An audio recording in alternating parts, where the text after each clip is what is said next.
Hey everybody, so this is Rosh and you're watching FM9 Basics. This is going to be a little bit different format for this video.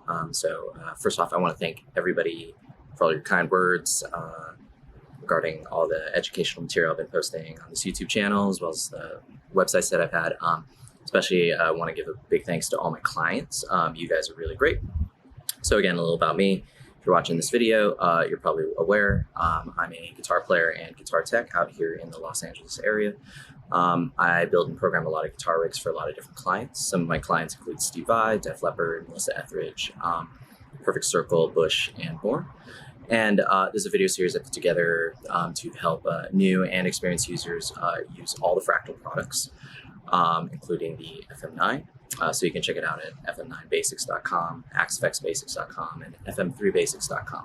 So the reason why I'm filming it in this format is this is actually going to be a live setup video. Now, I attempted to record most of the video when I was actually at the venue. All right, hey guys. So I got a lot of requests about this.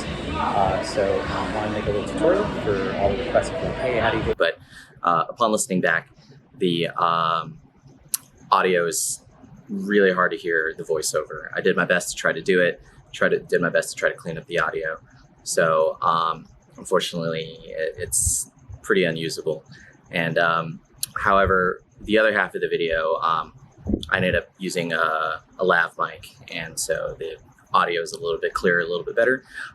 So I will say that I'm going to put subtitles in this video and bake them into the video. So if you can't make out what I'm saying, feel free to use the subtitles that are going to be at the bottom of the video. It'll help kind of, make it easier to understand. But other than that, there's not going to be any FM9 edit stuff on this video. This is mainly a live setup video. So I'll give a little introduction. I'll talk about what I was talking about in the video and the voiceover. But basically, over the weekend, I played the Hard Rock Cafe, Hollywood Boulevard.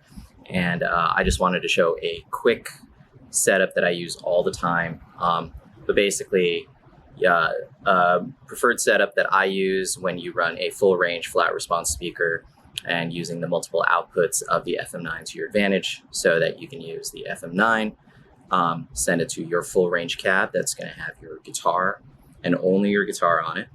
And then the second output is going to be sent to front of house. And then that is what the sound engineer gets. And they can put it in the house. They can put it into a separate wedge. And then you can do this in both stereo and mono. I generally run mono, but you can do stereo. I just didn't do this. I felt like, doing stereo for that particular gig was going to be overkill. So that's basically the setup and what we're talking about. And then in the video, I go over kind of like the basic setup.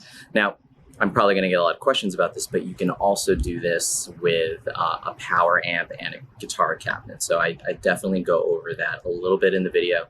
Hard Rock Cafe Hollywood generally does have a guitar amp backline, but they didn't set it up because they knew I was going to be playing there, and they know that I generally run direct and use a full range cab anyway. But I also didn't mention in the video, but I'll mention it here. You can also do this with in-ear monitors as well. So instead of using the full range cab coming out of one of the outputs, you can go right into your in-ear rig. So in the future, I'm probably going to do more live setup videos as everybody's starting to play live a little bit more. The FM9 Turbo is making its way into the hands of a lot of users. So people are getting out there and playing a lot. I'm going to do a couple more setup videos.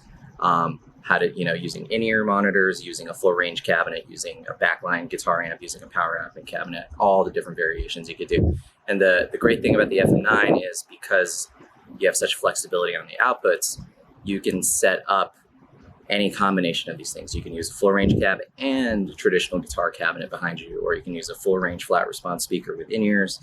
You can do all kinds of different things, and it is very advantageous to find the right setup that works for you.